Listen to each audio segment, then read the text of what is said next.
and welcome to episode 462 of the podcast devoted to the classic and sometimes not so classic genre cinema of yesteryear. I'm your writer, host, producer, Derek M. Cook, and I'd like to welcome you to the show. This episode's going out, I believe it's the second episode of the month of March 2020, and those of you who follow me on Facebook know that my wife had surgery this week, and so far everything seems like it went well, so those of you who've been wondering, that's what's going on there. Anyway, let's talk about monsters. Let's talk about Monster Kid Radio. Let's talk about the music that you're hearing right now. The song is called Big Trouble in Outer Space. It's from the album The Fascinating World of Les Robots. Now that is from the band Les Robots from the Netherlands. You can find them at lesrobots.bandcamp.com. Of course, they gave us permission to play their music here on the show. I'll make sure there's a link to their Bandcamp page in the show notes. Go check out the album. It's awesome. But check them out after you're done listening to this episode. I wanted to find a song that was kind of spacey, kind of space-themed, maybe had the word space in the title, because this week's movie is a movie that deals with space.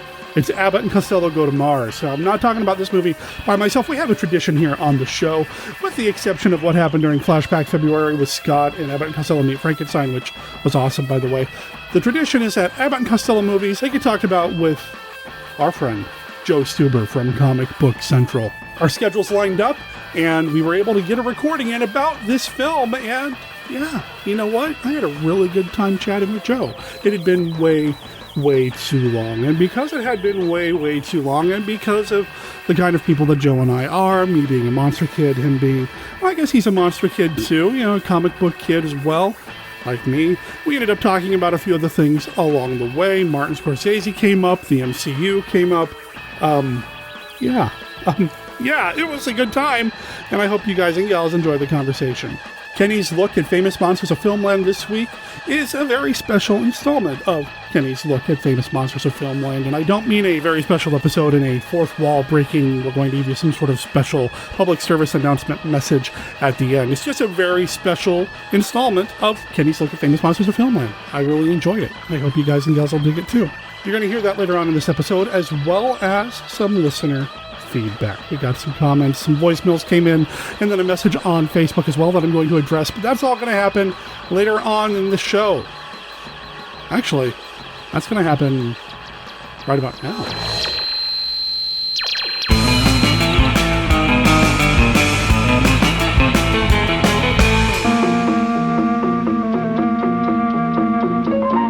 From the world of tomorrow comes a thrilling new television series, Lost in Space. Here are the amazing adventures of a group of space pioneers marooned on an uncharted planet. Adventure as challenging as tomorrow, as far out as the stars.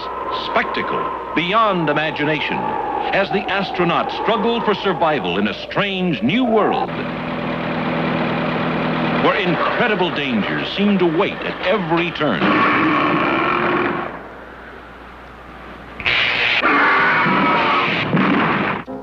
Intriguing, thrilling, challenging. These are the adventures you will share. Lost in Space.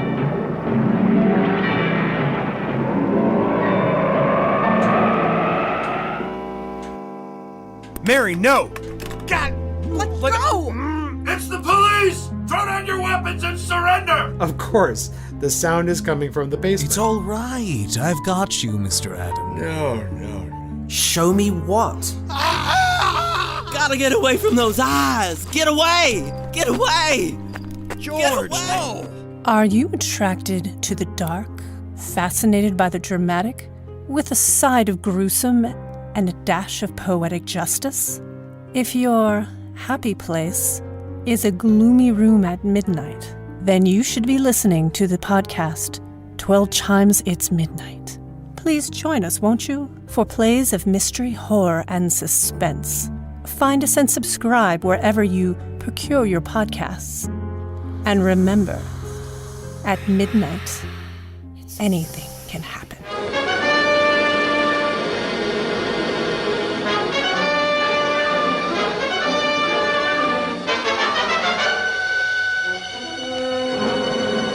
I see you marrying a corpse. living in a grave. The vampire can assume very many different forms at will. Sometimes it appears as a bat, and sometimes as a small cloud of swirling vapor. In this way, it can move unseen among its enemies. Son of Dracula, searing the screen with new terror in this weird tale of the living dead who rise from the grave at night to prey on unsuspecting victims. With Louise Albritton, Robert Page, Evelyn Ankers, Frank Craven, J. Edward Bromberg, and Lon Chaney as the new Count Dracula, you'll shudder at the screen's most fascinating woman vampire, luring men with cold beauty and the promise of immortality. Count Alucard is immortal. Through him, I attained immortality. Through me, you will do the same.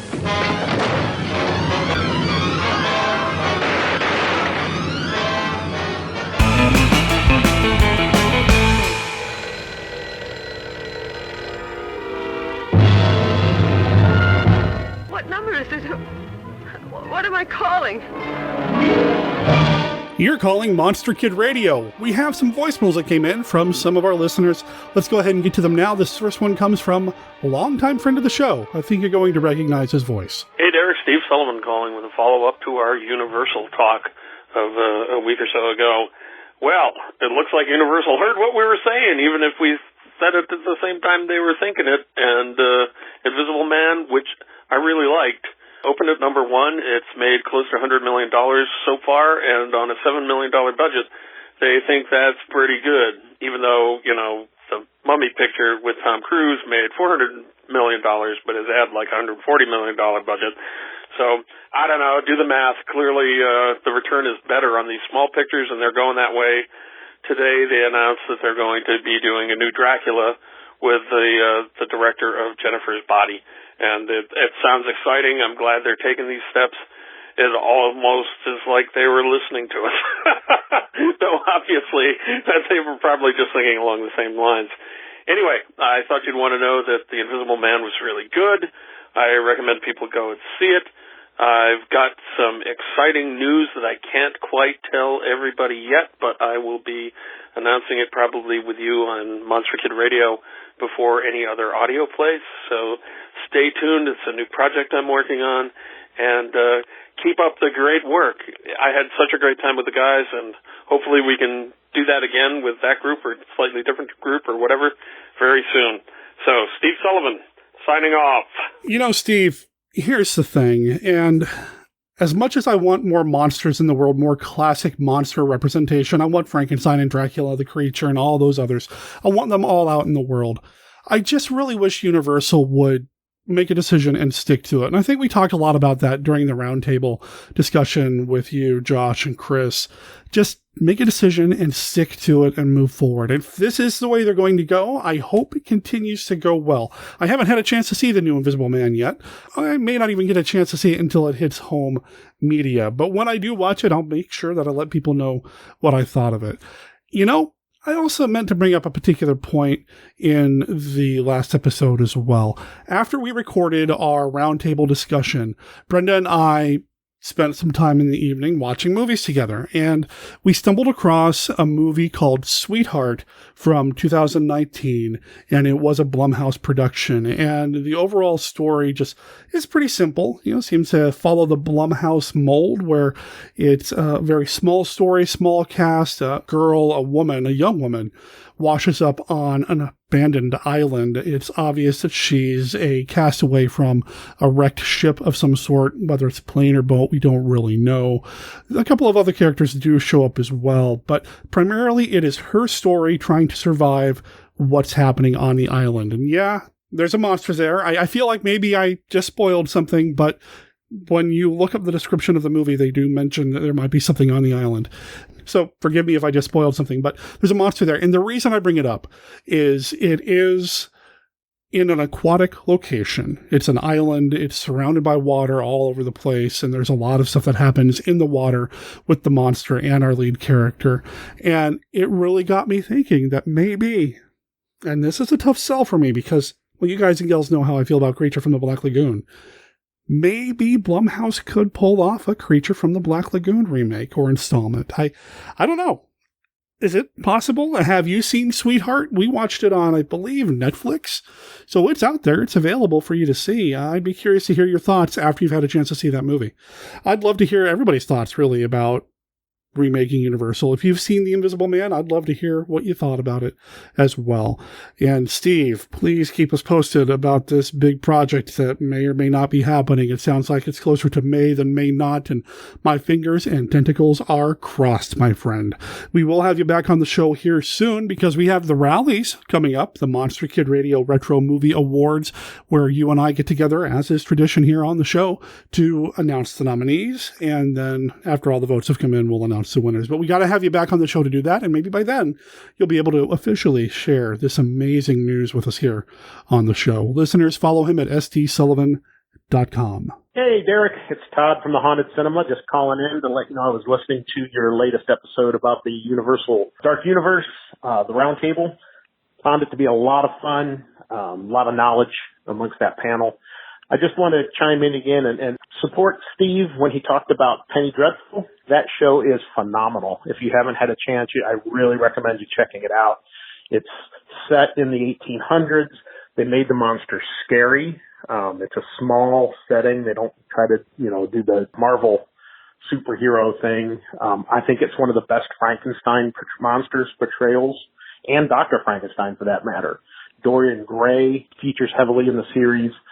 There's some creepy vampires, great werewolf, just a fantastic blueprint if Universal should choose to do something similar as they move forward with their new Dark Universe, if that's what's going to happen. Also, you had mentioned the Dracula miniseries on Netflix. I loved the first 2 episodes. I wish they would have kept it set at the time of those 2 episodes. I don't want to spoil anything. I thought there were some good things in the 3rd episode, and I get what they were trying to do. And it seems like Steve Moffat always tries to have that unexpected hook. But I especially loved, my favorite was the 2nd episode where they spent time on the ship. You never see that really told in any of the other stories. So I love that. I like the Van Helsing character. And again, another good example of what they could do if they just tried not to emulate Marvel and just tried to make the monsters scary. This Invisible Woman, I'm hoping go see it tonight. It's supposed to be really good, or the Invisible Man, rather. It's supposed to be very good. I can't wait to see it. Again, it was small budget, few characters, and I think that's the formula that you have to do with these monsters to make them scary. That's all I had to say. I just wanted to call in, touch base, let you know I love the show. Thanks, and have a great day. You can find Todd over at thehauntedcinema.com. Todd's a longtime friend of the show. And Todd, we got to get you back on to talk about a movie. Or 2, or 3. I'm glad you enjoyed the roundtable. I've heard nothing but good about that roundtable, and I had such a good time that I do want to do that on a semi-regular basis and get the other members of the Monster Conservancy involved. Having all 7 of us members of the Monster Conservancy on board, that would be me, Josh, Chris, Steve, Mitch, Jeff, and Rich. I don't know how it would work because of how the recording system is set up, but maybe we can figure something out. I mean, 3 of us are podcasters, so I'm sure we can figure something out where we can record everybody and get an awesome conversation going. Would love to do that in the future. I'm glad you enjoyed it. I have not seen Penny Dreadful, and I know I need to. It's something Steve keeps mentioning, and now you're mentioning it. I've heard it from a number of people. I did watch the first episode, and I remember thinking, this really isn't doing it for me, but maybe I need to go back and give it another shot. And as for Netflix's Dracula, I agree with you. I think the first 2 episodes were the stronger episodes. Here's what I thought about the 3rd episode, and I don't know if I mentioned this in the roundtable or mentioned this elsewhere on the show. The 3rd episode of Netflix's Dracula felt like it should have had at least 2 episodes devoted to the story they were trying to tell. It felt like they were putting way too much into that one final episode, and because of it, things felt rushed. Things did not feel nearly as developed or as rich as we had in the previous 2 episodes. Not that the previous 2 episodes were without fault. I think the Van Helsing character really was the strongest element of the first 2 episodes for sure. And I did like that we spent some time on the Demeter. I do think that is a section of the novel that gets glossed over pretty quickly. There's not a lot of pages devoted to the trip that the Demeter takes and what happens on board to its passengers. So I really enjoyed spending time there. I do think that there were some elements in there that were introduced that could have warranted some further explanation, either in that episode or maybe even in the third episode and the hypothetical fourth episode, just to kind of make it feel a little bit more fully rounded. But overall, I think, again, I keep going back to the Van Helsing character. Thanks for calling in, man, and I promise everybody, I will get around to watching Penny Dreadful. It will happen. Now, I also wanted to go over a message that I got on Facebook from listener of the show, Billy. Billy says this: "Hi, Derek. I have a quick question about the newest episode of MKR. At the 12-minute, 16-second mark, you play what I presume is a trailer for Star Trek. Is this from a podcast or was just something you added to the show segment? I'd love to find a good podcast about the original show. Thanks for any help. Great episode, by the way. Keep up the great work." Now, this was in regards to the episode that I did with Charles Babbage and the Time Machine, which was the end of February. And he's referring to this radio ad that I have for Star Trek that I occasionally play here on the show when I feel it's relevant. And besides, I love me some classic Trek. Now, I've already swapped a few messages with Billy about this. That was, like I said, from an actual radio ad from when Star Trek was on television. But as far as Star Trek podcasts, there is a network of Star Trek podcasts called Trek FM. And each one of the shows on that network is devoted to one particular aspect of Star Trek. So there's one about the original series, one about the animated series, one about Next Generation, Deep Space Nine, Voyager, Enterprise, Discovery, and I'm sure there's one about Picard now too, as well as a few other things here and there. I think there's one about fan films and the novels and maybe even the music. It's a pretty extensive network with a lot of Star Trek content. There's also the Mission Log podcast, which is the official Roddenberry podcast. So Roddenberry's estate's involved with that. So that's where I directed Billy. But I'd like to know, listeners, what are some of your favorite Star Trek podcasts, specifically for the original series? And I'll tell you what I told Billy. I really want to do some Star Trek stuff here on the show soon. I've only really done one episode a while back with Chris Franklin, and I would love to do more. I don't know in what form it would take shape, but I do know that I want to do it, and it's probably something that'll happen next year in 2021. So for those of you keeping score at home, I've already announced that we're going to be doing Scooby-Doo stuff next year and Star Trek the Original Series stuff next year. Stay tuned for all that. So sending me messages on Facebook or calling, leaving a voicemail, those are two ways you can get a hold of the show. Another way is by emailing me, which is exactly what Chris in Tennessee did, with an email with the subject heading, MKR Classic 5 card sets. Derek, I have purchased so far the first core deck, the Bash deck, the Universal deck, and the Hammer deck. Are there other decks available? If so, what are they and how much are they? Shipping, etc. I'd love to have them all. Collector's mentality. So I will say to you, Chris, what I've been saying to a lot of people, that I do plan on having more decks available by the time Monster Bash rolls around here in a few months. But I will tell you, I can go ahead and give you a sneak peek. There will be a Kaiju expansion deck. I have it here. I just haven't made it available yet. So that will be printed up. I have what I'm calling the Deep Cut deck, which are questions that are a lot more specific or maybe have to do with more obscure titles. And then I'm also working on the second core deck as well.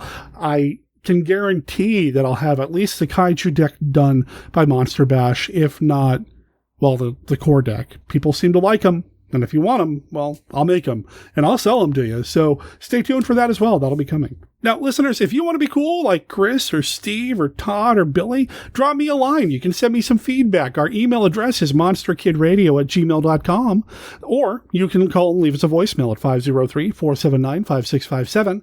That's 503-479-5MKR.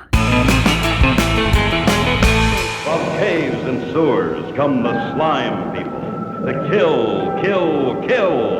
There is no escape from the slime people.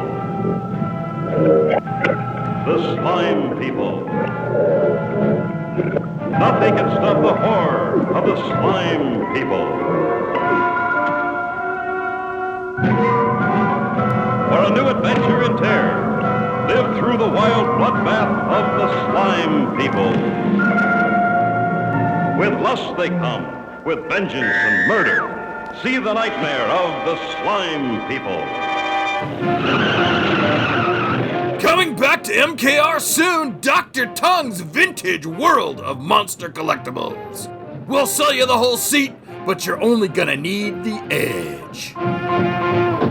It's so scary, we dare you to see The Monsters Crash the Pajama Party, the first movie ever filmed in horror vision, Hollywood's latest miracle. You'll scream as fiendish movie monsters actually become alive, then crash right out of the screen, go into the audience, and carry screaming girls from their seats right back into the picture to become part of the movie. We warn you, horror vision is not 3D. The movie monsters become real flesh and blood. Be sure to see The Monsters Crash the Pajama Party in horror vision and color. Hello there, Monster Kid Radioheads. This is Kenny with a look at Famous Monsters of Filmland. This week's movie, Abbott and Costello Go to Mars, was mentioned briefly in a review of ANC's Monster Flicks found in FM 154 from June of 1979. In their only sci-fi venture, made in 1953, ANC Go to Mars, it was one of those modern mysteries with criminals on the loose and a runaway rocket ship. Quite a difference from their earlier efforts, but well worth seeing. That's it. And that would be an awfully short look at Famous Monsters. So I thought I would do something special. I'm a big fan of our guest Joe Stuber's podcast, Comic Book Central. Let's take a look at what he has often said is his favorite movie and how it was featured in FM. It is a film way out of MKR's stated wheelhouse, but it was covered in the classic Film Monster magazine. When Star Wars came out, Famous Monsters jumped on the pop culture bandwagon and featured all the new genre films that came out, whether they had monsters or not. That includes Joe's fave, Superman from 1979. It was first mentioned in FM 146 from August of 1978. The article is Kirk Allen's experience doing a cameo for the big-budget superhero movie. Kirk Allen was the first screen Superman. It was a thorough description from when he was called till the filming of his scenes as Lois Lane's father. It was a 7-page article with 9 pictures from both the 40s and 70s Superman. It concludes with these comments from Ilya Sakand, producer of the 1979 Superman. I started reading Superman comics at 7 from the moment I could read English. Until a couple years ago, my father, the man with the money for movie making, had never heard of Superman, and one night I explained to him about the character, that he is a man with extraordinary powers, using them for the total good. He has arch enemies. He has a girl he loves, Lois Lane, and Superman has one of the things man has always dreamed about, the power to fly. But that has never been shown the right way. On TV and in movies, the act of a man flying has looked cheap, like something hanging. He jumps through a window and everybody knows there's a mattress below. We figured that people were looking for some kind of fantasy and Superman was the answer. Something special, something good, something powerful. In issue 151 from March of 1979, Christopher Reeve's Superman is on the cover, along with an animated golem from Bakshi's Lord of the Rings, a Cylon from Battlestar Galactica, and a scene from Star Wars. Inside, we find a preview article 9 pages long with 14 photos. It gives a history of the Man of Steel on page and screen, and then looks at the newest production, covering the budget, cast, and crew. Here is how the casting of Superman was described. In the beginning, the casting of the Man of Steel was the object of much consternation and publicity. Originally, Salkin and Spangler wanted a superstar to play the title role. The names of Robert Redford, Sylvester Stallone, Burt Reynolds, and Bruce Jenner were bandied about. Then it was decided to cast a talented unknown in the role and surround him with world-famous stars. Christopher Reeve, tall, young, and muscular, was the applicant who got the job. Reeve claims a tendency to be underweight and has to overeat to maintain his size. Otherwise, his tights would be looses. Coverage of Superman continued in issue 152, with Superman taking the whole cover along with a promise of pages of merchandise available and an interview with one of the stars of the movie. Inside, we find an article about the premiere by Eric Hoffman, who gives some production notes and a synopsis of the movie. He also included these thoughts from the 40s Superman Kirk Allen, who was also at the premiere. I really enjoyed myself, Kirk said, when the film was over. They really put a lot of work and care into the film. It shows. I was really bowled over by the scenes on Krypton. Beautiful. After that is an interview with Lex Luthor's girlfriend, actress Valerie Perrine. Here is how she answered the question, "Did you enjoy making Superman?" It was interesting. I didn't do any flying or anything like that, so I was only involved with maybe 1 or 2 special effects. But it was fun working with Ned Beatty. He's really a character, and Gene Hackman, he's such a fine character type. Superman coverage in this issue concludes with a writing contest and a comprehensive list of merchandise available, with the addresses of the companies who had licensed the products, a total of 58 items with Superman themes. So that is how the 1979 Superman was covered in FM. Next time Joe, Comic Book Central Stuber, is on, we can take a look at FM's coverage of Superman 2 and 3 and other comic book heroes and famous monsters. That is all for this week's look at Famous Monsters of Filmland. We will have more next time. For MKR, this is Kenny saying adios.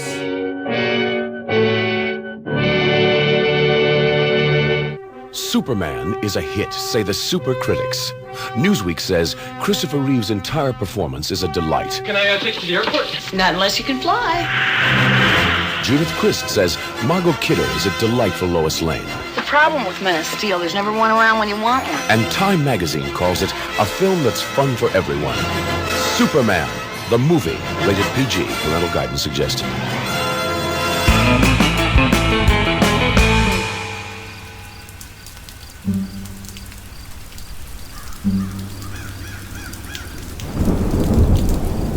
Good evening, Monster Kids. This is the Count. I'm here with some friends to tell you about our favorite board and card game podcast. It's Go Forth and Game. Tom and Ryan talk about all things gaming with special emphasis on interviews with game designers and publishers. What do you think about this, my tall, gaunt friend? Go Forth Game. Good. And what about you, my undead comrade? I think Go Forth and Game is the most entertaining podcast about board and card games that I've come across in 4,522 years. So, if you enjoy listening to two monster kids discuss topics like abstract games, the best family games, game schooling, various game mechanics, and of course, monster-themed games, then you should give Go Forth and Game a try. That's goforthandgame.com, available on iTunes and Spotify.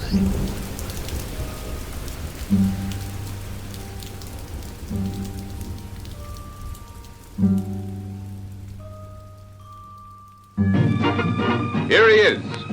Watch out, for here is a superhuman with the strength of 100 men.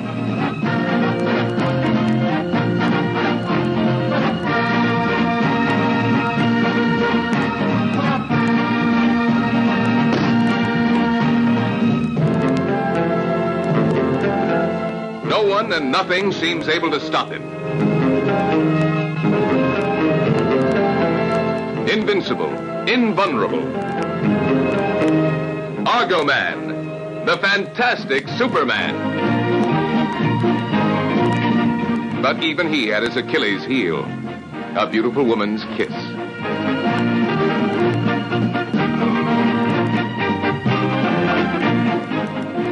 Kill each other. Kill each other.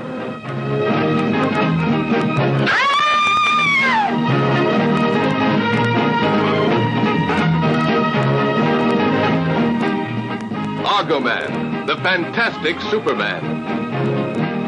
Kill each other.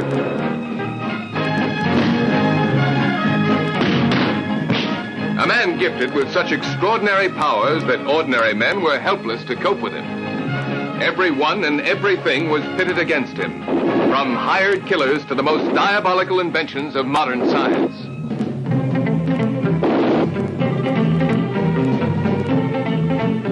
The world's most beautiful women vied for his favors, or the chance to kill him.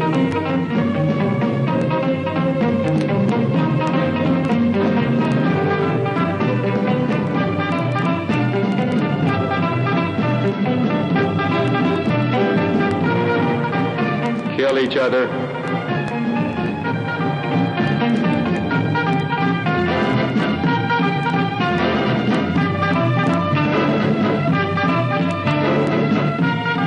Argo Man, the fantastic Superman.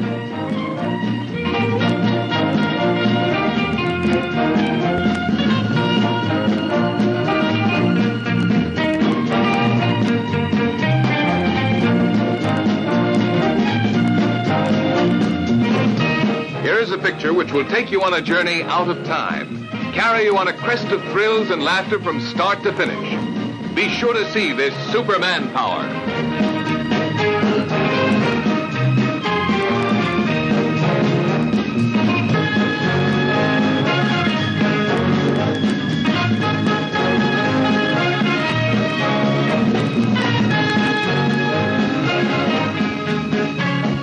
Don't miss it.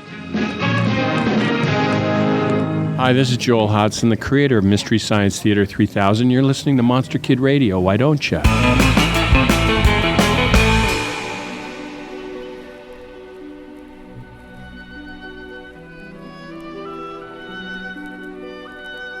This is Count Dracula, and I'm here to offer you a friendly warning.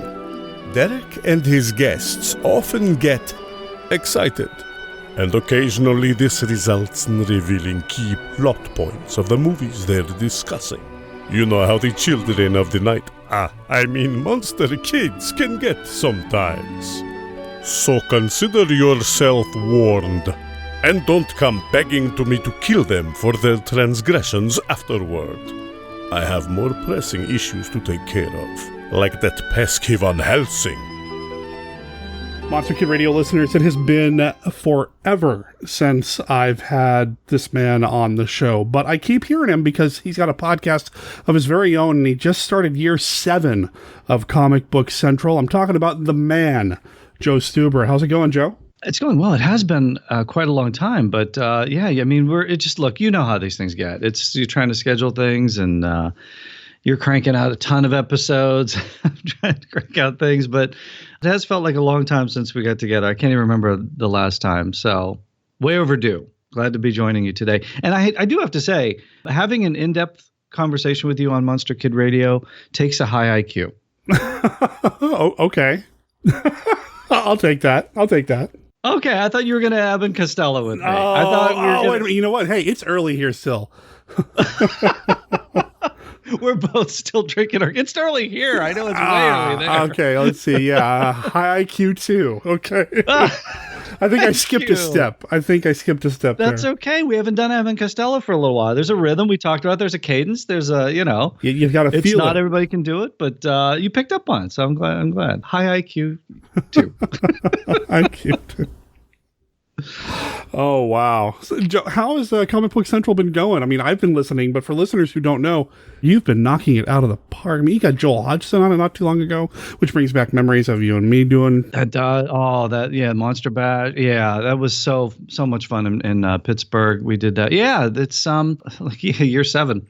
Yeah. Yeah, actually, I was doing 50 episodes a year. Look, again, I don't know how you do Monster Kid Radio. How many? Yeah, neither do I. So many episodes. I know. I don't know. Yeah. People do podcasting. Get it. It is a lot of work, especially when you're trying to schedule guests and everything. So this new year, I'm dialing it back a little bit. So I'm gonna shoot for like 25 episodes a year. So averaging like maybe 2 a month. We're doing, but just got through a major league crisis over on Comic Book Central for comic book fans and Arrowverse fans.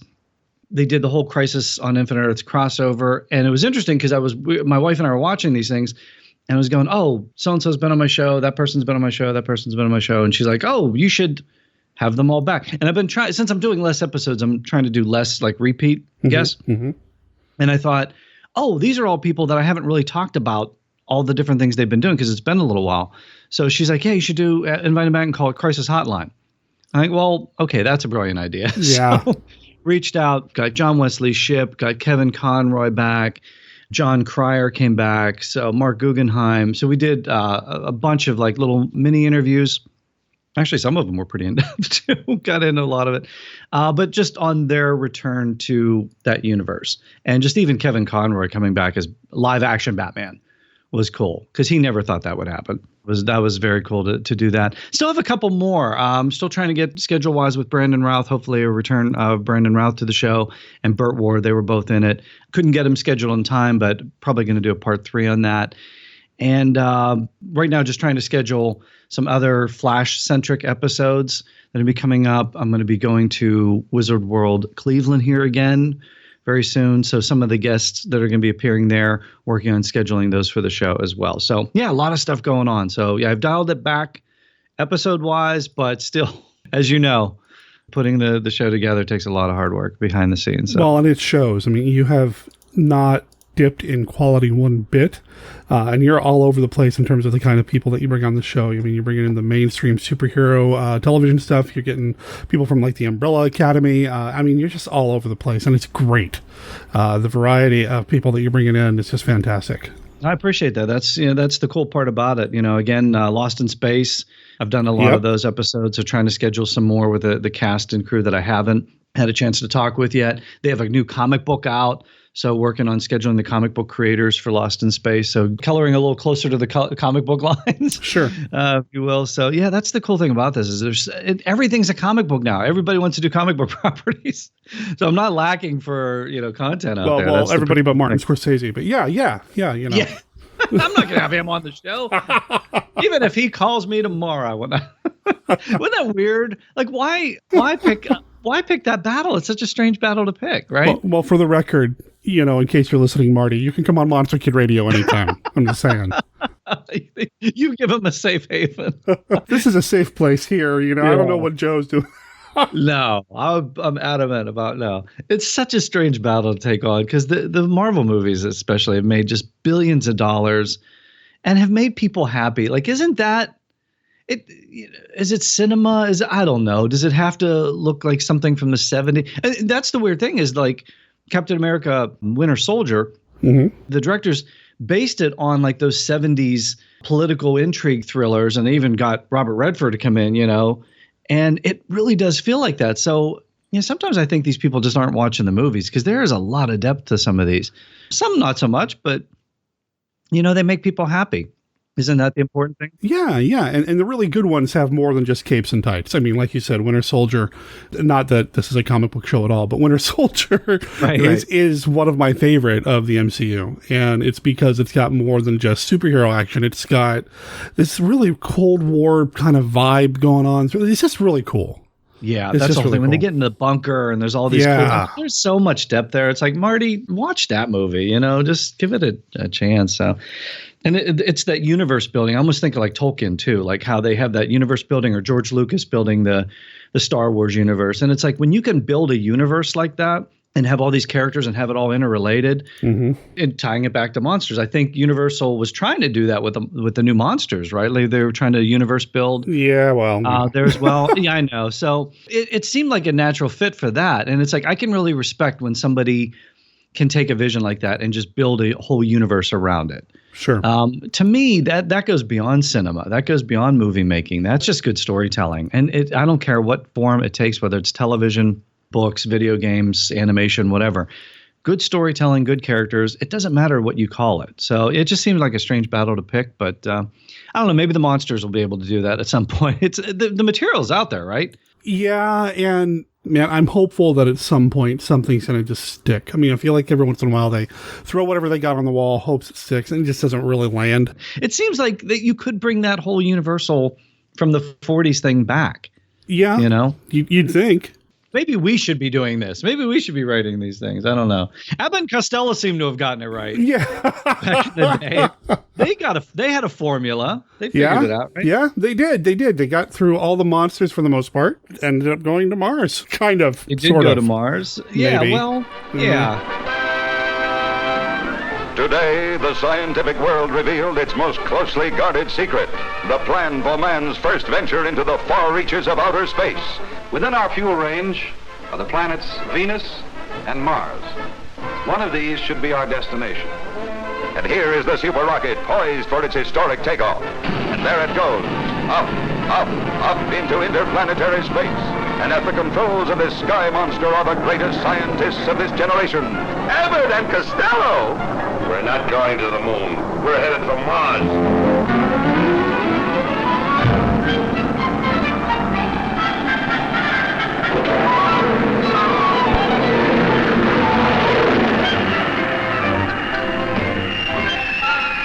Who but Bud and Lou could get in such a fix? But first, they make a mess of a secret project. A wreck of the New Orleans Mardi Gras. Terrorize a city and even get blamed for a ray gun bank stick-up. Now they're out of this world with laughter on a runaway rocket ship, and their misguided missile finally lands on the manless planet Venus. Manless? Oh, man. Well, I think it was because it was like everything was Martians at the time, right? And Yeah. it's like Abbott and Costello Go to Venus doesn't have the same ring to it.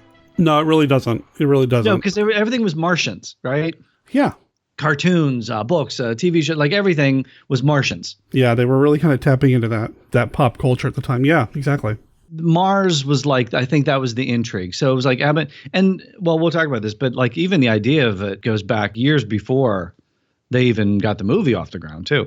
So you did a little bit more research on this than I did, it sounds like. So what do you mean by that? The original idea goes back to Charlie Chaplin talking to Costello about it in the 40s. Oh, wow. Okay. Yeah. I mean, this idea goes way back, but then things take time to develop, and then they obviously did all the monster movies and things like that. But yeah, Abbott and Costello in space, just like that seems like a natural, right? Because they did like all this cool stuff on Earth, so it seems natural to just fly the boys off in outer space. When they brought them back to fight to meet the monsters, in the 40s and all that, they were really kind of tapping into that monster zeitgeist thing that was going on at the time. And then, as you said, in the 50s, everything's going to Mars, everything's kind of space age. And when you watch this movie, obviously you can see a lot of references or influences from things like Rocket Ship XM and things along those lines. So to see them try to adapt to the sci-fi game, I guess, was really interesting. And I dug it a lot. I thought it was a lot of fun. I mean, obviously I'm going to go to the Monsters and Monster Kid and all that, but this one was a lot of fun, I thought. It gets a bad rap as the boys' worst film. I don't know why. I mean, wow, really? People say like, oh, Amicus, because it's starting to get toward the end. I think there's only a couple more movies left in their career right after this. I don't know why it gets such a bad rap. I mean, maybe because it's just so goofy, because it says Abbott and Costello go to Mars and they don't, because they go to Mardi Gras. I don't know. And I think the comedy works. It almost like plays out a little bit like if this would have been an episode of the animated Abbott and Costello series. Like I could kind of see them, or even in the comic book, there was an Abbott and Costello comic book too. And I think, I don't know for sure, but I think I just recall them in spacesuits, like in the comic book for some. I'd probably have to go back through the issues and things. But it just seems like this plays out more in that kind of realm, which I think is kind of cool. Their comedy plays anywhere. Yeah. And a lot of it is physical comedy, when you're going into it. Yeah, and this one's got a lot more physical comedy than I really would have thought for the time. I mean, in the 40s, Costello's getting beat up on a lot, and that's just kind of part of the slapstick and the fun, right? Right. Getting this slapped around and falling off things, doing a few pratfalls here and there. This one, I genuinely was worried that people were getting hurt. My first thought was there's a lot of slapping going on in this one. Oh, yeah. Even so much more so than usual. Mm-hmm. Like, because you're always kind of used to an Abbott Costello film, like Costello getting slapped around a lot by Abbott. I mean, even other people taking him out. It's Orville. No, it's Orvilla. Yeah. The back and forth, which was fun. I mean, it was kind of cool to kind of mix it up a little bit and see somebody other than Abbott picking on him a little bit. But yeah, it was quite a bit. Lou Costello just throws himself into it completely. And again, that physical comedy, it's, it's painful, but it's the vaudeville, the burlesque back in the day, those really exaggerated movements and things like that. And again, you see it in a lot of Abbott and Costello films, but I just thought this one in particular, they were really rough on him, especially he's getting older now too. So it's like, yeah, maybe you think as they get closer toward the end of their movie career, they'd lighten up a little bit on Costello, but I don't know. It's like they amped up the physical comedy in this one. Yeah, just kind of dial it back just a little bit. No, they didn't. They really did kind of pump it up. And, now that I'm looking at the filmography here, this didn't happen after The Monsters. This happened before Meet the Mummy. So I was a little off on my timeline here. This happened, in 53? 53, yeah. There was one more monster movie, but they had done the bulk of them, I think, prior to this. For whatever reason, I thought it was after The Mummy. Oh, well. Darn, I'll just have to go back and rewatch them all again. No, it was actually cool, too, because you mentioned, just real quick on Comic Book Central, too, one of my recent guests, Sherry Alberoni, she was a Mouseketeer. She also did a lot of voiceover work, too. Yeah. But one of the things we talk about on the show is the fact that she was in the last Abbott and Costello movie ever made, Dance With Me, Henry. She was one of the kids. There's an orphanage, and that's a cool, because that plays into this movie a little bit too, because it's always cool to see Costello with kids. It's always because he's very childlike. There's such a dichotomy of his character in that he's so good with kids, and he's got this sweetness and this innocence, And so you see that in Dance With Me, Henry. We talked about that. And by the way, Cherry said Lou was like the nicest guy ever and Bud was cantankerous, but that's probably his characters, so they kind of played off of that. But she said they were the greatest, which is always nice to hear about our heroes. Yeah. But it's so cool to see Costello with kids, like there is that sweetness. But then also in this movie, we get the other side of Costello too. So it's really the best of Costello. It's such a, well, we'll talk about that, but what would you call the other side of Costello, Joe? Body. I would call, there's body, there's sweet, lovable Costello, and then there's body Costello. It's almost like I don't want to go full Benny Hill with it, but look, he ends up on a planet of all women, so. And they all seem to go for him, which is pretty typical for these films. Yeah. Well, and that's the comedy too, is the frustration of Bud. Of just like, because he's the, of the two, I guess he would be the looker, the leading man, the sort of the straight guy to Lou Costello's jokester. And you would think like the women would be attracted to him. But again, that's the joke, is that they're all, he can never understand it. But that's because Costello's Costello. He's so cool in it. But I love these moments when we get to see him with a group of kids and he's just being sweet, kind of, just innocent. And then later on, it's just a completely different Costello. So yeah. I think I don't know why the movie gets such a bad rap as one of the worst. The special effects, I think for its time, 53, I thought the special effects were really cool. Yeah. I mean, you've got that traditional, that classic 50s rocket ship setup. And I mean, it looked great in the way they had it flying around and animating and all that. I thought it looked pretty smooth. I didn't think it looked bad. I didn't think it looked dated at all. With the paralyzation ray guns, I thought that effect was handled. I mean, it's a little Flash Gordon-y, but not in a bad way. I thought it worked just fine.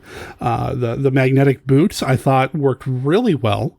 No, that's a great effect. Even in the capsule, when it's rotating and they have to like act like they're being shifted from side to side or, walking on the walls of it. I thought all of that worked. Sure.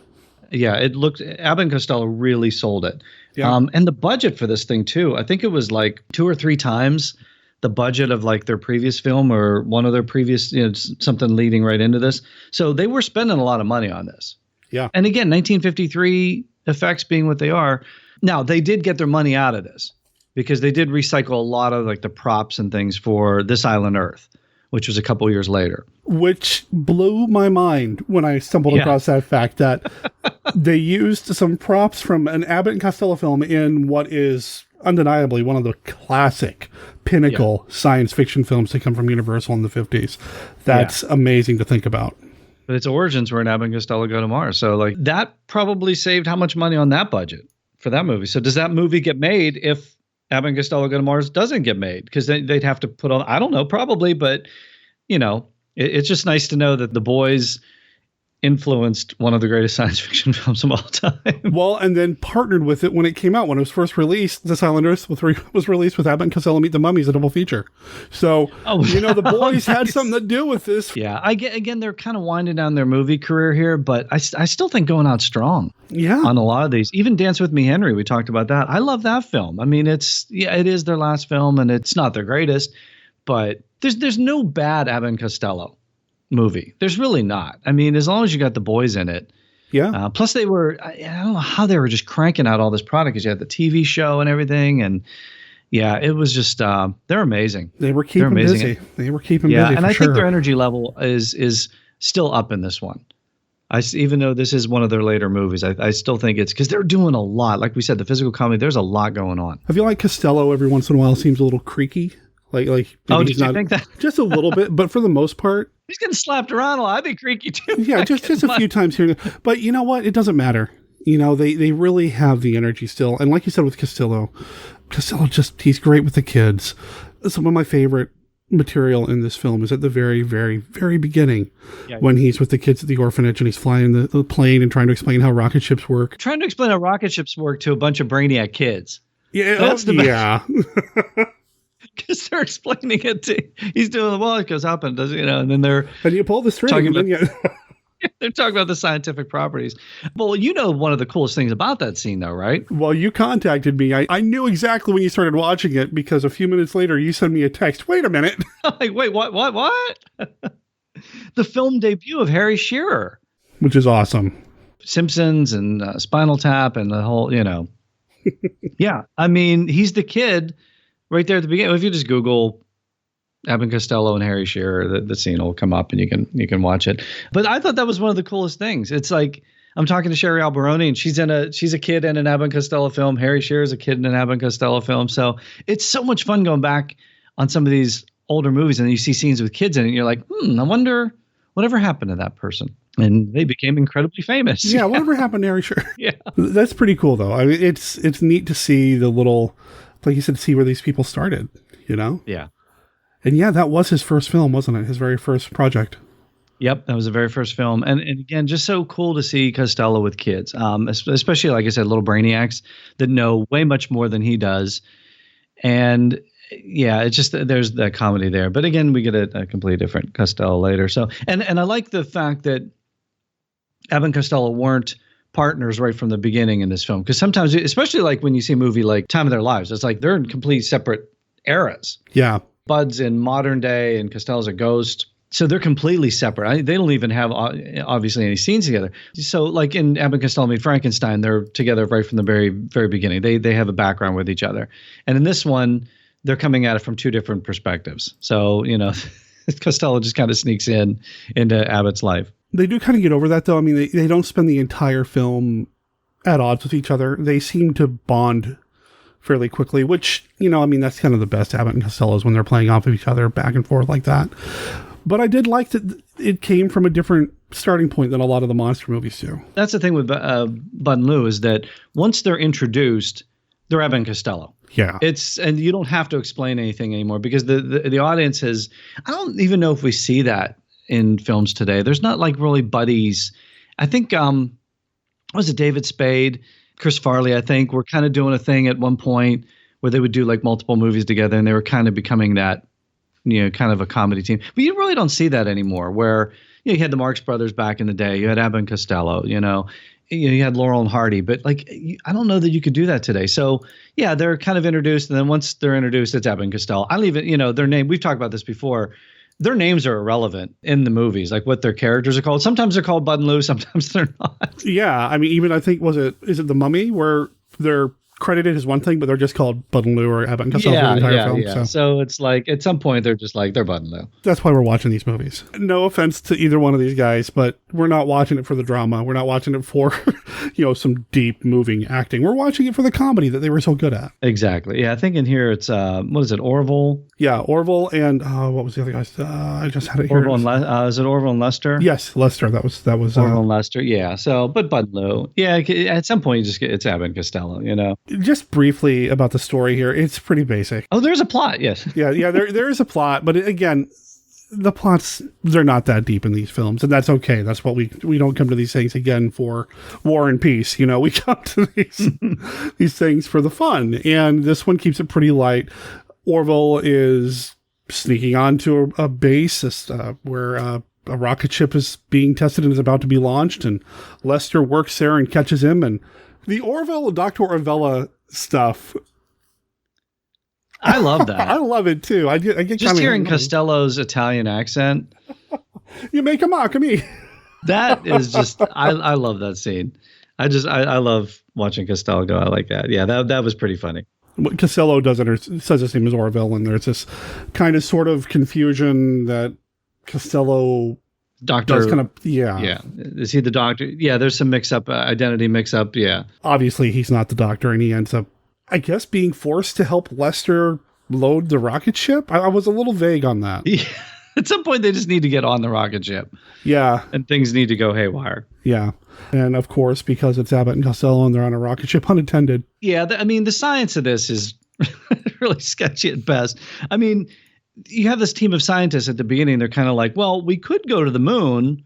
I mean, again, think about the time period. It's, you're in the 50s. So a moonshot, you get, the space race, obviously in the 60s heating up, but a moonshot seems to be the easiest thing, right? Sure. Here's their plan is like, well, we could go to the moon, but we're thinking maybe Venus or Mars. Like what? Like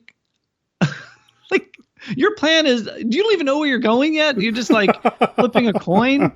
And they're like, well, we could do this, but it's the moon. Like, who cares about that? We could do something better. And again, the science isn't there. So everything seems within reach at that point in the 50s, apparently. Sure. Go to the moon, go to Venus, go to Mars, hang a left, make it, they're all just planets. They're all just spherical orbs of something. And we'll just pick one and go to it.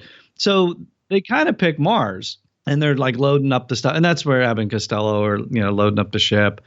And that's where a lot of the comedy comes in, is with the crates and things. Like, it doesn't, like, the Abbott gets like pulled off the truck, and it's got to be a stuntman, obviously. But there's one where it's just like, it looks like it's a backbreaker. He like falls right on a crate. Yeah, that was and rough. I'm like, wow. Like, and Abbott gets up and shakes it off. And it's like, that was a stuntman on the first part. But man, that stuntman really. He took it to, I was cringing, and I knew it was a stuntman. I knew it wasn't our guy, but man, I'm still, Yeah, and it's just like a lot of crates being dropped on heads and things as they're going in. So, but it all makes for really cool stuff. But yeah, they end up on the rocket ship, and buttons get pushed, obviously, and things go in there, and they're off to Mars. Don't press this button. What do you mean, this button? Yeah, just a very, it's a classic setup, and of course they take off. Of course it happens. Well, don't forget the Fantastic Four in the 60s. Didn't they just like sneak onto a base and get past all the security guards and get in the thing, and then they go up into space? Apparently, security during space travel during the 50s and 60s, not so much.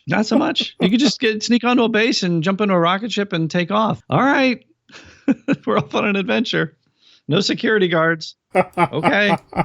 Just Abbott and his crates in a warehouse. Sure. Someone keeping an eye on things.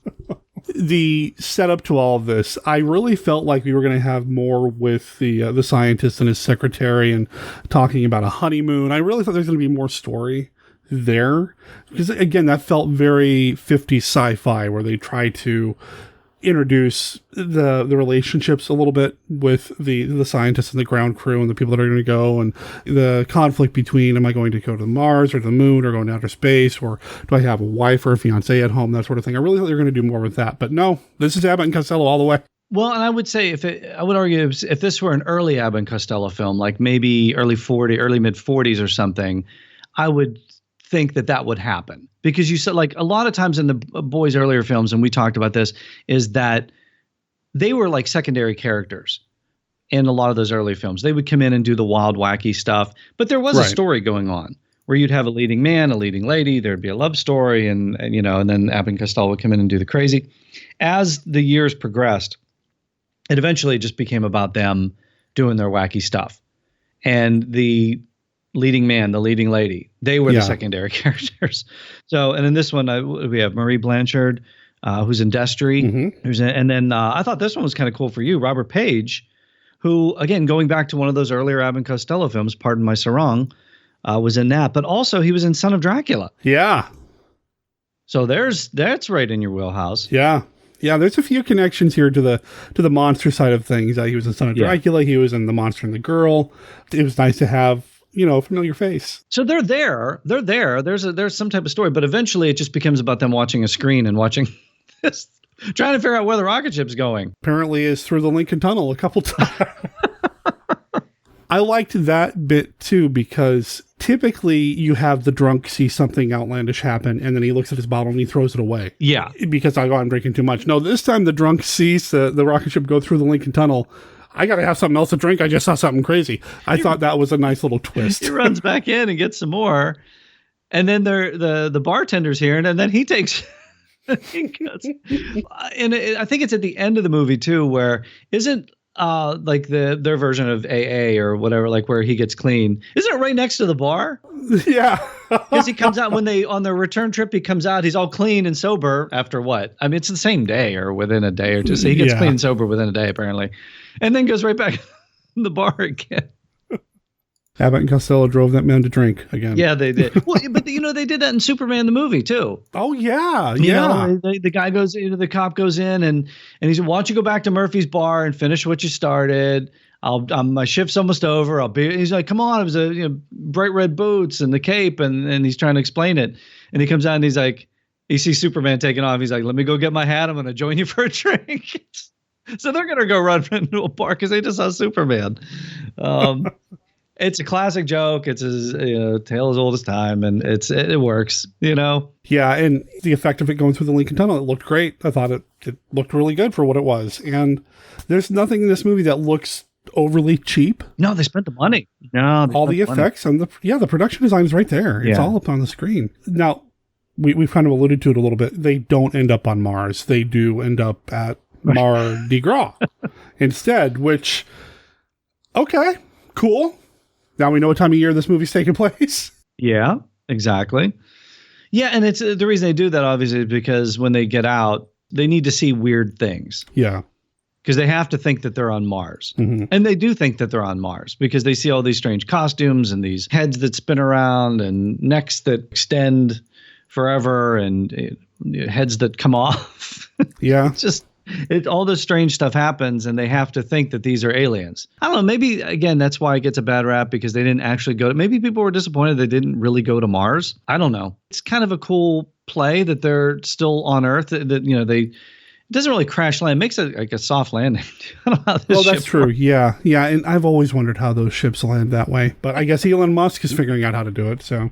Oh, okay. Well, all right. Well, then maybe Abbott and Costello were way ahead of their times. Then. Hey, there you go. Figuring out the soft landing. So, but yeah, so they land at Mardi Gras and then they run into some ne'er-do-wells, some criminal types on the run. Just going to show up out of the blue. I mean, it's just like, hey, there's some convicts. Okay. Sure. Let's move the story along too. You know what? I wish they had spent just a little bit more money on the spacesuits, though. They get out into a Martian environment, which they think there's no covering on their space helmets. It's open. Yeah, well, I mean, I know they have to hear the actors speaking, so you could have looped the dialogue later, which I'm sure they probably did something. But yeah, they get these fishbowl helmets on, but they're not completely enclosed. So if the Martian environment had been hostile. Like it was to Arnold Schwarzenegger. AMC wouldn't have stood a chance out there, but it was the friendly confines of Louisiana. You said fishbowl, and that does get referenced at the very, very end, which I thought was kind of cute, kind of clever. I'm like, yeah, of course. Yeah. One of my favorite moments, though, is when they're in the restaurant and they're ordering food and they decide to take the helmet off to try the atmosphere. And there's another guy in the restaurant who's eating Limburger cheese because that's what you do at a restaurant, I guess, at Mardi Gras. He doesn't take his mask off to eat it. It's just like, oh my goodness, this was the best cheese I've ever. Yeah, that's the other way. Like apparently at Mardi Gras, like nobody takes their costumes off. Like it's just at that point you have to wear them constantly, right? It's like a rule. Much so that if you go into a bank wearing a costume, no big deal. Yeah. Well, and there's the whole bank robber thing, and it helps that the ne'er-do-wells fit the description of Abbott and Costello. Yeah, when they first turn up on screen, you can tell that, okay, this one's the Costello type, this one's the Abbott type, and that leads to the mistaken identity. Yeah. Mm-hmm. Everything's there, everything's written into it, so everything makes sense in this world, as you're going through. So at least they address those different plot points. Yes, which I thought you can say, how did they not know they're at Mardi Gras? I said, well, because nobody takes their costumes off. And they've established that. Like you said, they go into a bank and everybody still has their costumes on. Yeah. So does it make sense? No, but at least it explains it in the context of the story. So I'm okay with it. Yeah, me too. They've got to get from Mardi Gras to Venus. Because why not? I think even this really puts in the time period because I think the criminals say, look, we're wanted. How many states are we wanted in? And he's like 48, like all 48. So how many are there? 48? All those? 48.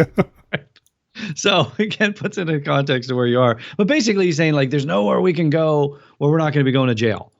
And here's his rocket ship. And he knows that they know where they're at. So they're going to get on the rocket ship and have the Martians take them out into outer space, which makes perfect sense. Of course. Yeah, that's their escape plan because there's nowhere they can go where they're not going to go to jail. So let's get on the ship with the Martians, which they think Abbott and Costello are Martians. They're going to take off somewhere. And again, you just have to push a button and you go because it's all preset in, right? The GPS is already in there. It's already locked in, autopilot. Right. But I thought the space scenes were kind of cool. I mean, you've got like the asteroids flying by and like Costello looking out the window.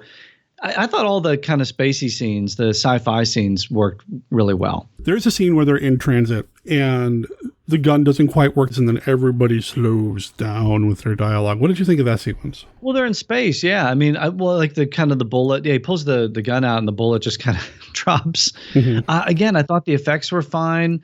They don't know how things work in space, so they're just kind of like making up what they would think it would happen in outer space. So, but it had to look different. Yeah. Something had to look different. Something had to sound different. There had to be some comedy there. There had to be a way that Costello could overtake a criminal with a gun.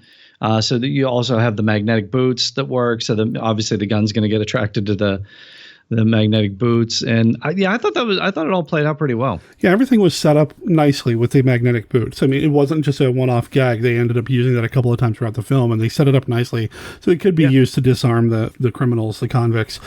When they started doing that whole bit where they're going really slow and all that, I immediately flashed Star Trek: The Motion Picture, and I know I wasn't supposed to, but I did. Oh, that's right. I didn't even think about that. They did do that in there, didn't they? Yeah. Yeah, like, no, believe that order. Exactly. Photon torpedo. That's right. That's exactly right. So, well, maybe Star Trek ripped off Abbott and Costello? Is that what you're saying? I don't know if that's exactly what I'm saying, but... So they've influenced This Island Earth. They've influenced Star Trek: The Motion Picture. I think Abbott and Costello set the bar pretty high for sci-fi. Everybody's imitating the boys. That's a good pickup, man. I didn't even pick up on that. Yeah, we'll go with that. Okay. Sure. Well, apparently nothing's changed from 53 to 79 because they still thought that's what happened in outer space. Fair enough. I'm trying to remember who wrote Star Trek: The Motion Picture. It should be right at the top of my brain. Yeah, me too. Oh, screenplay by Harold Livingston and story by Alan Dean Foster. Okay. So there you go. So obviously Abbott and Costello fans. Yeah, clearly Abbott and Costello fans. Although no fishbowls in Star Trek: The Motion Picture. None that I can remember. Oh, now I'm going to have to go back and rewatch that one to try to find one. Darn. That's a good flick. That's an underrated flick. I will go on record to say, look, is it the most exciting Star Trek? No. But I think there's a lot of cool stuff that happens in it. I agree with you 100%. It's completely underrated. I think it's, of the original Cruise films, it's probably the most science fiction of them all. Yeah, it's probably the one closest to the series. Yeah. I would argue that. It's just that it so happens that Wrath of Khan came right after it, and it's like blew up the world. I mean, like, you don't top Wrath of Khan. So it's putting those two so close together. They're like night and day. So poor Star Trek: The Motion Picture never stood a chance. That's true.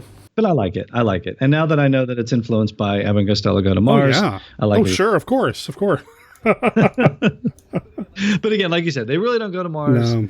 They go to Venus. This is so cool because it's not like you would think, oh, they're going to go to Venus, they're going to see creatures, right? Mm-hmm. They're going to see, because that, like, every sci-fi flick in the 50s had to have creatures from Venus or something like that. Not so much in this movie because it's an Abbott and Costello movie. So what do they see instead, Joe? Many of the contestants from the 1953 Miss Universe pageant. Hey, sign me up. I'll go to outer space for that. That sounds fun. But isn't this like the Mascara? Like, isn't this like if this were Paradise Island?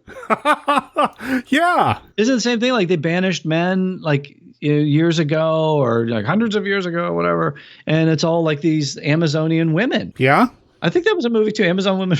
I think that was a movie too. But apparently, it's just a planet full, or at least a city full of women. I don't know. Is it the whole planet? I don't know. Yeah. But there's a lot of bathing beauties basically that they were able to bring into here. And again, that's the other side of Costello. That's the body Costello that this all plays out. And you've got the double entendres, and you've got the sight gags, and the thing with the balloon, which was a refurbished gag from they used coconuts in an earlier film, and now it's that's what it was. I remember thinking that looks so familiar. What did I see that in? I couldn't remember, and I was going to ask you because they're recycled gags. Yeah. Even on the TV show, they recycled gags all the time. Slowly I turn. Step by step. They that was redone so many times. Sure. Susquehanna had company, and all that. But they work. That's the funny thing, is they recycled gags because they work. It's a visual gag of Costello becomes the king of Venus, who, the queen takes a liking to him. Obviously, they all do, but he can only be with her. And these three balloons will make sure that you. Well, of course they're going to explode the second she walks out of the room. Oh yeah, it's good stuff. His takes to the camera. I mean, they're just masters of just, their looks to the camera and their looks at each other, their reactions to things. It's just, I mean, it's comedy perfection. So that's why I say there's no bad Abbott and Costello film.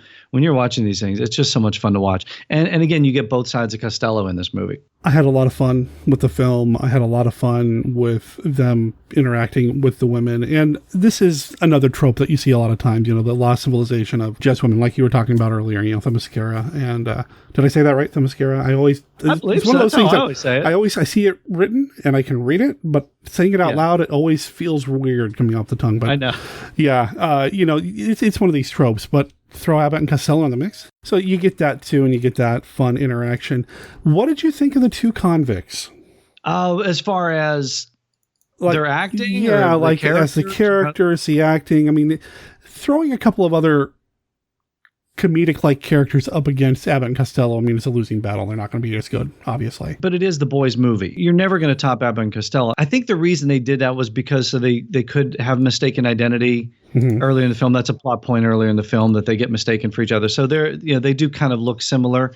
It's interesting because the convicts do have a couple of scenes on their own. Right. Where they try to do a little bit of comedy, not to the extent of Abbott and Costello, but where they are sort of Abbott and Costello-like.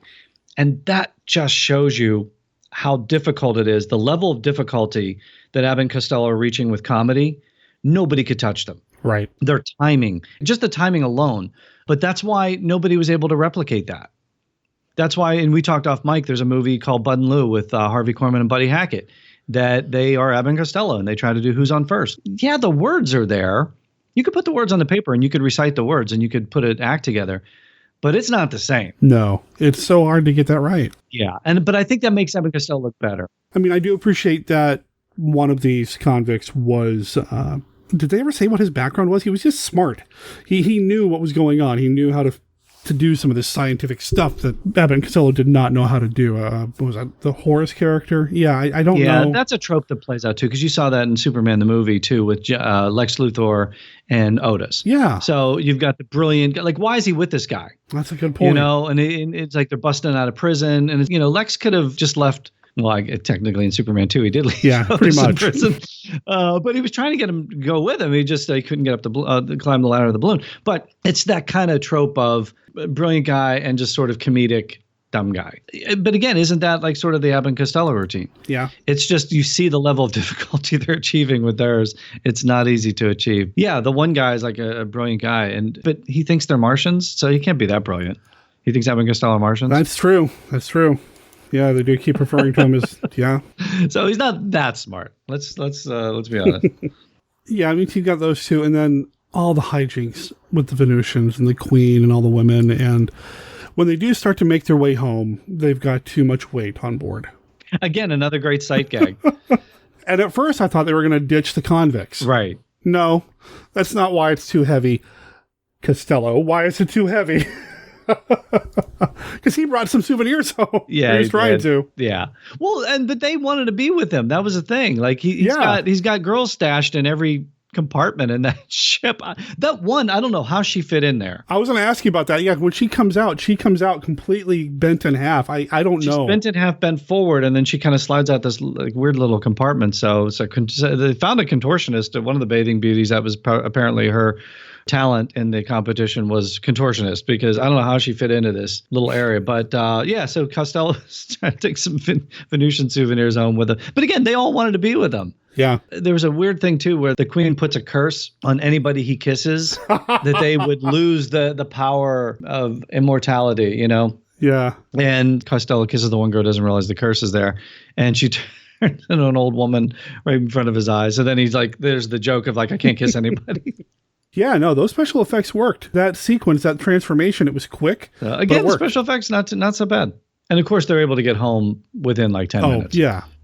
Well, they've been monitored the whole time. Yeah. I don't know how they got the cameras on the rocket, but they've been watched by the people at home. Well, but they're like seeing outside the rocket too. They're seeing the rocket flying in space. So is there a satellite up there? Like, how are they?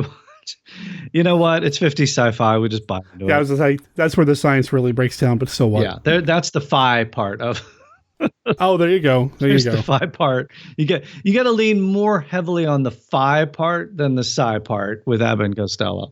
Go for This Island Earth if you want the psi part. And I'd have to watch that one again. Maybe that one falls apart too under its own weight. Who knows? But yeah, overall, I think it's a really good Abbott and Costello film. I agree. I thoroughly enjoyed going back and revisiting this one. Oh yeah, it's a blast. I mean, they have the parade at the end, and then they do turn one of the helmets into a fishbowl. Mm-hmm. Spoiler, and yeah, that's an easy gag. It's an easy gag, and it's nice to see it brought up just to give us one little last visual gag to go out on, especially since this is towards the end of their film run.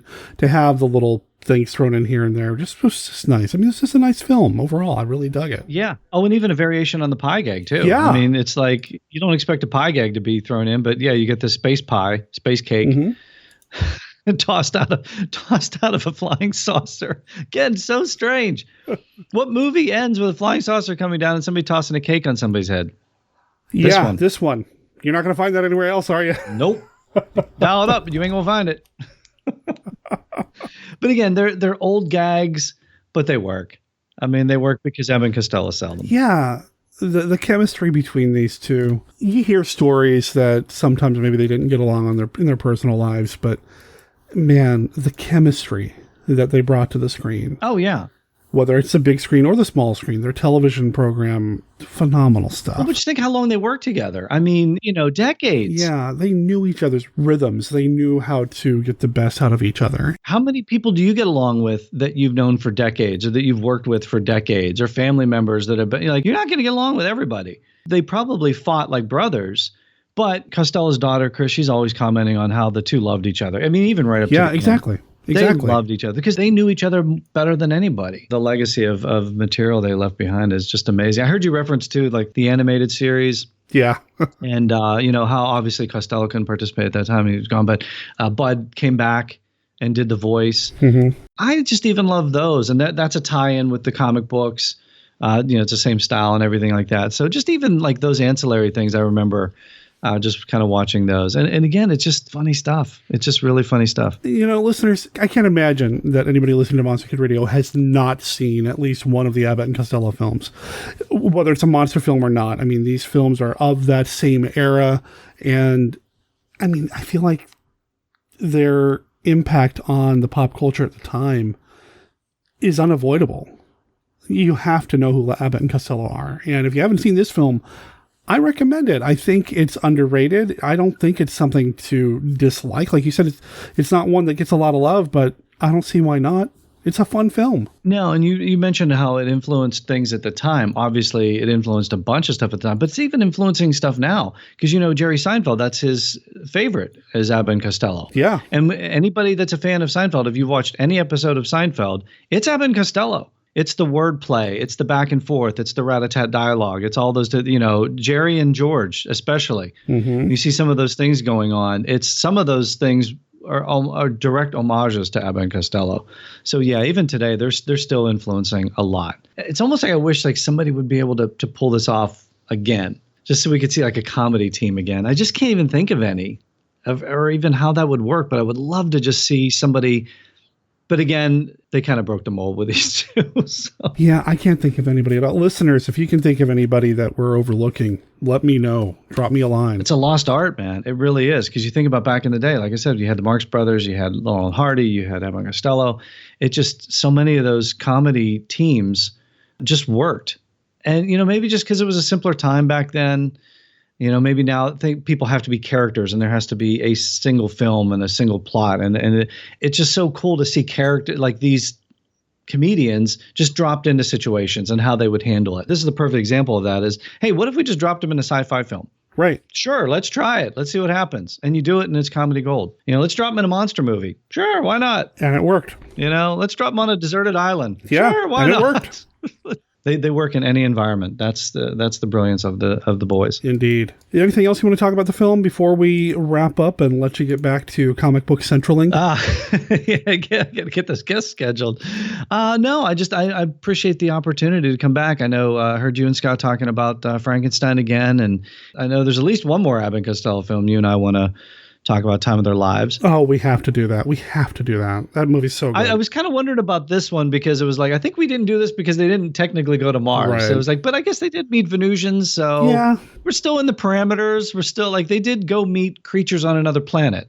Yeah. Right? It's just they happen to be beautiful bathing beauty creatures. And I don't have any problem with that. Monsters come in all forms and fashion. Hey, right? there you go. She does curse him at one point. There's some weird. I don't know. Yeah, there's some weirdness. There's some sci-fi things going on there, but sure. But no, any opportunity I get to not only chat about Abbott and Costello, but to chat with you on Monster Kid Radio, I love it because it's been way too long. Yeah, you're just crushing it. I don't know how you do all these episodes and all that, but it's I'm amazed by it. I love listening. I love chatting with you. I was pleasantly surprised when you reached out to me and said something about this. Like, oh, Joe's still listening. Yay. Oh, no, of course. No. Because I know we don't interact very much anymore. And it's like, I think we all get busy in our own little worlds. Because like I said, I just talked to John Drew over the Batcave podcast, and he's got like, I don't even know how many different podcasts he's got. There's so many different, $6 Million Man, there's Shazam, there's, all different kinds.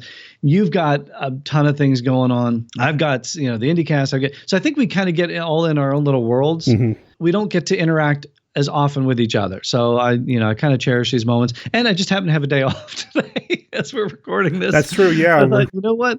Let's just jack all this together in one day and let's crank some of these bad boys out. I totally get it. This week, I've got 4 recordings scheduled. This is the first one. So Nice. I totally get it. Totally get it. We love doing this. There's life. And then there's podcasting and there's all these things coming together. So when we can carve out an hour or so to kind of chat about something that we really enjoy, man, that time is gold, man. This was a lot of fun. Now, listeners, do check out Joe and what he's got going on over at Comic Book Central. Even if you're not a fan of comics, Martin Scorsese. He's still welcome. Yeah, he's... The thing is, I listen to podcasts that are completely outside of my genre, my typical genre. And I think you can learn a lot and appreciate podcasts despite what material they're covering, if it's well done. And Joe, yours is one of the best. I mean, the production level, the professionalism, the variety of guests, the depth of guests that you have on for what you do, and the vision for your podcast hasn't wavered. It is an amazing show. So I'm proud of you, man, for what you've done. It's an incredible podcast. I appreciate it. I don't have the stamina that you have. I did have to dial back the content. I can't keep cranking them out as often as Monster Kid Radio, but I do appreciate the kind words. So I very, very much appreciate it. And you and I have got to meet up at a convention again at some point. We really do. That's been way forever. That last time we met together, we had the Abbott and Costello experience. We had the the whole Abbott and Costello meet Frankenstein, and that was so much fun. That was my first Monster Bash, man. That was awesome. That was fun. We get to meet Joel Hodgson. It's so synonymous now. Well, I just saw him do his farewell tour, the live. Well, I was talking to him. That was the last episode he was on. But he was doing the farewell tour as Joel Robinson. So it's just that I think it becomes so ingrained in your brain because he put the jumpsuit on again, the red jumpsuit, and he comes out and in character. And it was just so cool because like when you and I talked to him, it was funny. It became comedic in that he wanted me to get over it. Like, I'm not putting the jumpsuit on. It's not going to be me. I'm not doing this, right? And then cut to a few years later, and it's like, yeah, you did. You put the jumpsuit on again. It's for a live show. Yeah, you did. Yeah. Good memories there, but yeah, we need to find a convention where we can meet up. Got to find some way to connect again. I mean, I'm always doing Monster Bash. It gets me closer to your part of the country, so we'll figure something out. I do need to get back to the Berg to fit one more of those in, so at some point. Hey, the Monsters this summer. The 2 kids. I did not know. Who do they got? They got Butch Patrick and I always forget her name.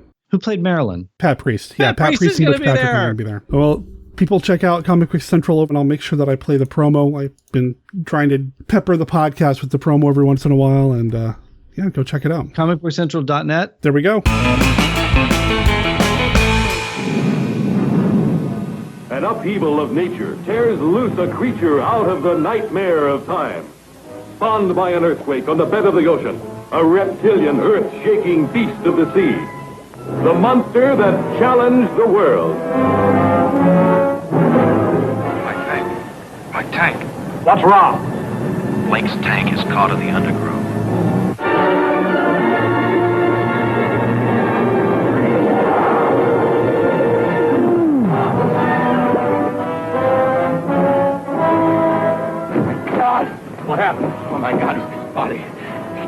front of me. I couldn't help him. I better go back. Talk sense. What's down there? I don't know. I never saw anything like it before. It's the size of a dinosaur and 10 times more terrifying, hurling the horrors of the unknown at every living thing. This may be what we've been listening for the past 4 years. At last, contact with another planet, but it's really contact with nightmare. From out of this world, from out of the vast, frightening unknown, come the Terranauts. Something came out of the sky, picked the building up bodily and tore it out of the ground. One moment on solid from your Earth, the next kidnapped into an enemy world.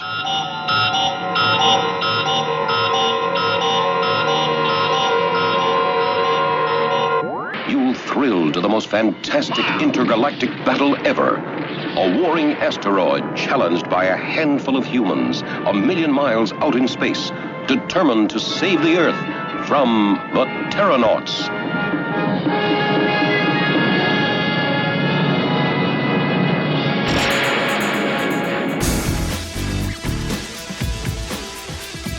Hey comic book fans, I'm Joe Stuber, producer and host of Comic Book Central, where each and every week I welcome a legendary talent to the Comic Book Central lair to talk about bringing comic books to life. Greetings, true believers. This is Stan Lee. When do you think the Academy is going to wise up and create a special Oscar category for Best Cameo? I don't know. They're just asleep on their feet. Maybe your show, maybe this interview will be the turning point. Hi, this is Jamie Alexander, the Asgardian warrior Sif from Thor. I went to Marvel. They said, hey, sit down, we want to talk to you about this part. So what happened was I had a knife in my purse. I set the purse on the chair and it fell off, and the knife fell out. And then they were like, oh, God, you really are Lady Sif. Ladies and gentlemen, I give you the one, the only, William Shatner. There's all these rumors out there that you're going to be in the next Star Trek film. Well, I like to be in it. You know, I don't want to be a gratuitous character. Like scrubbing the windows on the Enterprise or something? There's a guy on the wing. Chris Pine! There's a guy on the wing. Chris Pine says there's a guy on the wing. Catch the very latest episodes at the website, comicbookcentral.net. Subscribe to the show on iTunes, like it on Facebook, follow it on Twitter, and be sure to join me each and every week for Comic Book Central. This is John Rhys Davis. Hi, everyone. This is Summer Glau. Hi, this is Trisha Helfer, number 6 from Battlestar Galactica. Hey, this is Dean Cain, Superman from Lois and Clark, and you're listening to Comic Book Central, where comic books come to life. Excelsior.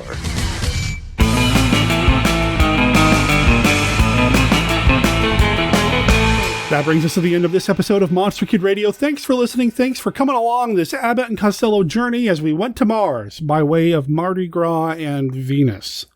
Kind of. They never did make it to Mars, did they? Well, I hope you enjoyed the discussion about the movie. I think you'd enjoy the film. If you haven't seen the movie itself, I highly recommend it. Is it as good as Meet Frankenstein and some of the others? It's a different flavor. It's a little different, so it's kind of hard to say apples to oranges, but it's still fun, and I'll make sure there are an Amazon affiliate link or two in the show notes over at monsterkidradio.net for you to click through if you want to buy the movie for yourself. Well, you can go that way. You get it from Amazon, and we get $1 or $2 or however it is they break it up. Anyway, you're supporting the show is what I'm getting at. You can also buy my book this way as well. If you don't have a copy of Monster Hunter for Hire, Volume 1 of the Supernatural Solution series, you can always buy it through that Amazon affiliate link as well. Also on our website, you're going to find everything else you need to know about Monster Kid Radio. You're going to find everything we talked about here on the show. Links to everything that we've discussed. If something came up and you want to know a little bit more about it, head over to monsterkidradio.net and you'll find everything you need. Links to my YouTube channels are there as well. Monster Kid Radio, Comixtalgia, It's Pronounced Cooked, and the upcoming Monster Kid Writer YouTube channel. So you can go ahead and subscribe to everything that way as well, if you wouldn't mind, if you are a YouTube watcher or user. I really appreciate the support that way. You'll find a link to the band that we're playing this week, and you'll find instructions on how you can vote in this year's Rondo Classic Horror Awards. Monster Kid Radio is up for Best Multimedia, so if you haven't voted yet, or you're putting your vote together, please consider including Monster Kid Radio in the Best Multimedia category. Appreciate your support there as well. Normally on our website, we include what's coming up next week. Well, the truth is I'm not 100% sure what's coming up next week. I think that we are going to have Steve Turek and Ron Adams from Monster Bash joining us to talk about this year's Monster March movie sports ball madness. I really do need to figure out how this stuff works. Steve Turek recorded with Ron a while back about this, and I'm eager to share that conversation with you guys and gals, so stay tuned for that. Monster Kid Radio is a registered service mark of Monster Kid Radio, LLC. All original content of Monster Kid Radio by Monster Kid Radio, LLC is licensed under a Creative Commons Attribution, Non-Commercial, No Derivatives 3.0 unported license. Of course, that doesn't apply to the song Big Trouble in Outer Space because that is copyright Les Robots. It's from their album, The Fascinating World of Les Robots, which you can find at lesrobots.bandcamp.com. Check out their digital album for €7. There's 12 tracks on here. They're all pretty cool. I just happen to really like Big Trouble in Outer Space, which you're going to hear in a second. My name's Derek M. Cook. I'll talk to everybody next week. Ciao.